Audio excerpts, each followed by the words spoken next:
Of a successful e-commerce business. In this video, I'm going to show you how to identify a winning product. So first, what is a winning product? A winning product is the hero product that you want to build your business around. It is the one core product that you'll be promoting to attract new customers via advertising. Every business has a hero product. Every business has a product they're known for that they promote. For example, Apple have the iPhone. Andrew Tate has the real world. Every company has the one core hero product that they promote and build their business on. That hero product must be something unique in the market that solves a problem or adds value for the customer and instantly grabs their attention. Every product has a unique selling proposition that really brings value to the customer. In addition, your winning product must have a high perceived value and be cheap and easy to ship. When you have a high perceived value and your product is cheap and easy to ship, you can have high profit margins in order to scale your business. So next, the product research criteria. This is the most important thing when it comes to e-com. You need to understand this product research criteria. I want all of you to write this down, memorize it, add it to your phone notes, and anytime you're looking for a winning product to sell, make sure that product fits this criteria. So the first criteria is, does the product have a wow factor? Does it grab attention? We're selling products on social media, right? And social media is a very congested, saturated place. There are a million things going on. And if you want somebody to be interested in your product, it has to have a wow factor and it has to grab attention. Next, can it be bought in stores? Why would somebody buy from a random online store they've never heard about, right? The reason is if that product is unique and they've not seen it before, right? If you're selling something that can be bought in stores, for example, a simple kitchen slicer, right? That can be bought in Walmart, in Tesco. It can be bought anywhere in store. They're not going to want to buy that online from a website they've never heard of. So that product has to be unique and something that can't be commonly bought in stores. Is it targeted to a specific niche and customer?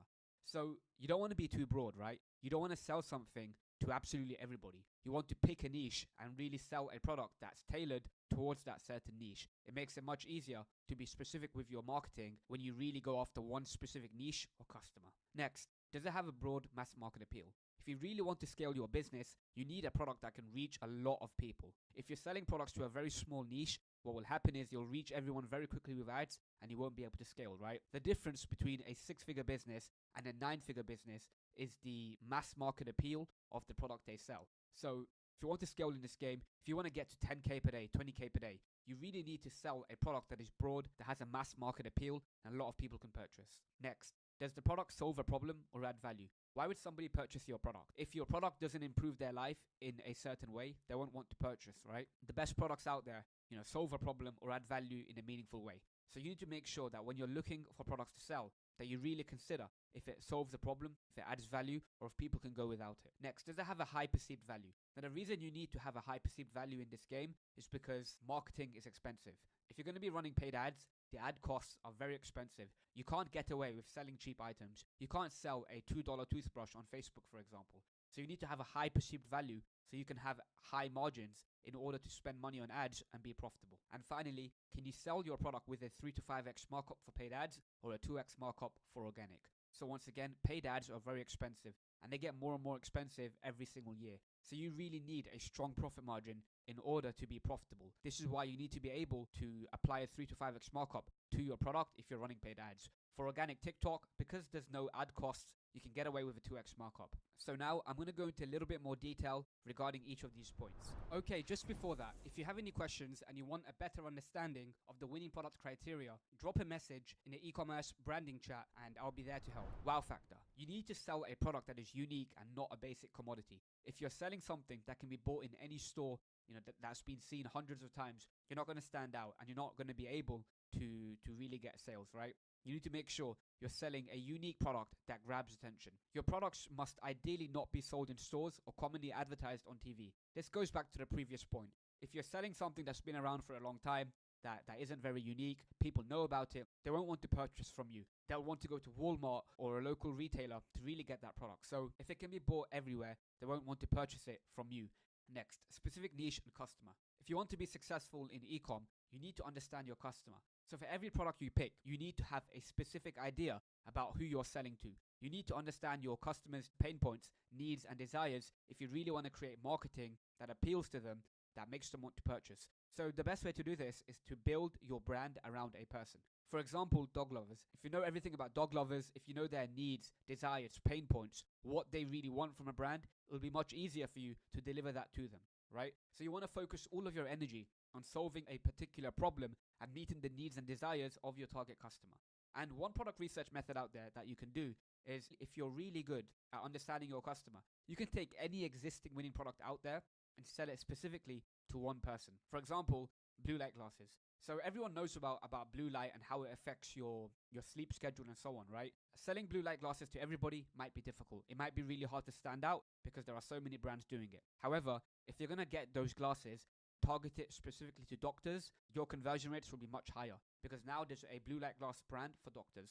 This is just an example. I wouldn't recommend this for paid ads because the doctor niche is very small. There aren't that many doctors, so you won't really be able to scale with paid ads. However, keep this idea in mind. If you really understand your customer, you can sell them any product if you tailor it towards their needs and desires. Next, the product must solve a problem or add value. Now, this is super important.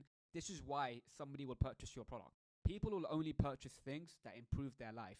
And if your product solves a problem or adds value, they'll be more likely to purchase. So the first type of product and the type of products that I recommend is products that solve problems, right? So a painkiller. So for example, a posture corrector that fixes your posture and that can help with back pain and so on. And another example is the pregnancy pillow. So a lot of women who are pregnant can't get good sleep at night. So if they purchase a pregnancy pillow, they'll be able to sleep better at night. So this is the first type of product that I recommend, a product that really solves a problem for a particular person, right? They have a problem, they haven't found a solution, they're always on the lookout for a solution, and if your product can solve their problem and you can make them believe that, then they'll purchase from you. The next type of product is a product that just adds value, right? Makes something easier or better. An example of this is a vegetable slicer that saves time, a mosquito killer that provides convenience, and an ab belt that gives ego, vanity, and status. So these products that add value can be classed as gimmicks. They do work, but if it's your first e-commerce business, I wouldn't recommend selling products in this category, right? I would much rather you pick products that solve problems for people, as it'll be much easier for you to make people purchase and buy from you. And finally, the high perceived value 3 to 5x markup. So for every product you're selling, you need to make sure that it has a high perceived value, right? You need to make sure that you can charge a good amount for the product. Look at the product. If you think it looks cheap, that it's worth $10, don't sell it. You need to sell products that can be bought for cheap, that have a high perceived value. An example of this is jewelry, right? You can buy a necklace for $1 and sell it for $100. That product itself has a high perceived value. So you need to make sure for every product you sell, it has a high perceived value so you can charge a high amount for it. In addition, make sure your product is lightweight and easy to ship. Shipping will be a major expense in your e-com business. If you pick large products, you will have a large shipping price and it will be very hard to get strong profit margins. So make sure your products are lightweight and easy to ship. So following on from that, after paying for product costs and shipping, you need to make sure that you can mark up the product by 3 to 5x for paid ads or 2x for organic. So for example, if a product costs $5 and a shipping costs $5, that total amount is $10. And you want to apply a 3 to 5x markup. So you want to charge $30 to $50 for that product if you're running paid ads, or $20 for that product if you're running organic. And then once you've done that, you need to make sure that people will be happy to pay that price. You can't just take any product on the market and apply that markup because people might not want to purchase at that price. To really understand what price a product can sell for on the market, you should do research on Amazon and competitors. You can always charge a higher amount, but if everybody's charging $10 and you're charging $100, it won't make sense. You need to make sure that your customers are happy to pay that markup price. And once again, the reason you need that margin is so you can afford paid ads. Paid ads becomes more and more expensive every single year. And if you don't have a strong profit margin, you'll not be able to scale and grow your business. And finally, just to wrap up, remember this 3 to 5x markup rule only applies to the hero product you're promoting. All the other products on your website can have any markup. You're not running ads to them. They're only there as fill-up to increase your average order value. So you can have any markup on all the other products on your site, but I do recommend